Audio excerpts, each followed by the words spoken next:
This resolution will ensure that the northern long-eared bat remains protected as a threatened species under the Endangered Species Act. Much like other management activities that we saw with the lesser prairie chicken in the last bill we debated, are success stories.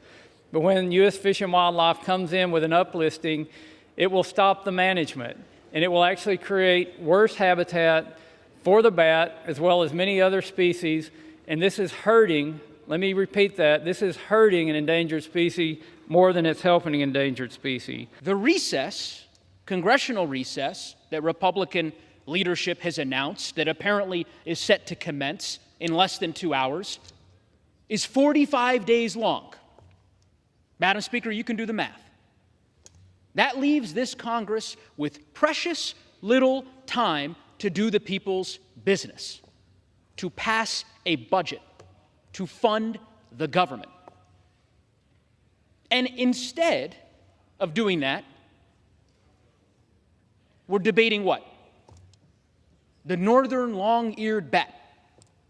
That is how Republicans in Washington have determined to spend the waning hours of this congressional session.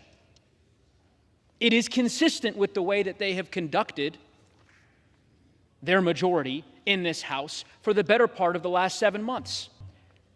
I suspect many Americans who are watching today, Madam Speaker, are wondering, what in the world is the House of Representatives debating today? And they are not the only ones. Earlier this afternoon, the majority leader on the Republican side announced that this House would be adjourning this evening. Now, as you know, Madam Speaker, in 65 days, the federal government will not be able to function absent this Congress passing a budget and averting a government shutdown. No bills to lower costs, no bills to grow the middle class, no bills to build safer communities. Bills on gas stoves, hearings on gas stoves, 3 hearings on gas stoves. Bills on the lesser prairie chicken and the northern long-eared bat. The priorities that House Republicans have pursued in this chamber are grossly out of step with the priorities of the American people. The American people expect us to do the people's work. And we are not doing that today. I believe that in 65 days, when House Republicans shut down the government, which they seem determined to do, given that they've passed, one appropriation bill before they have decided to send everybody home?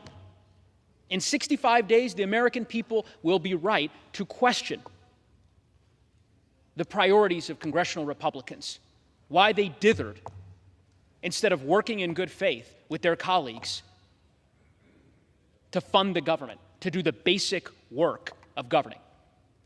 It's an important question, and one I hope every American asks of my colleagues on the other side of the aisle.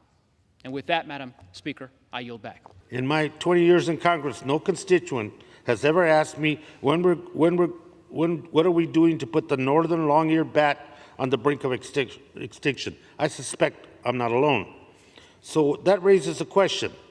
If the Republicans aren't answering to the American people with these absurd resolutions, who are they answering to?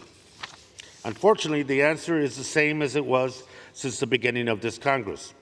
And nowhere is the answer clearer than on the Natural Resources Committee, where we see countless hearings and bills just like this one that attack Endangered Species Act and our other fundamental environmental protections like the National Environmental Policy Act. To put it simply, the GOP's environment and energy agenda is designed for one constituency, and the one constituency only, the polluting industry. These resolutions attack the Endangered Species Act, one of the country's most beloved and successful environmental laws.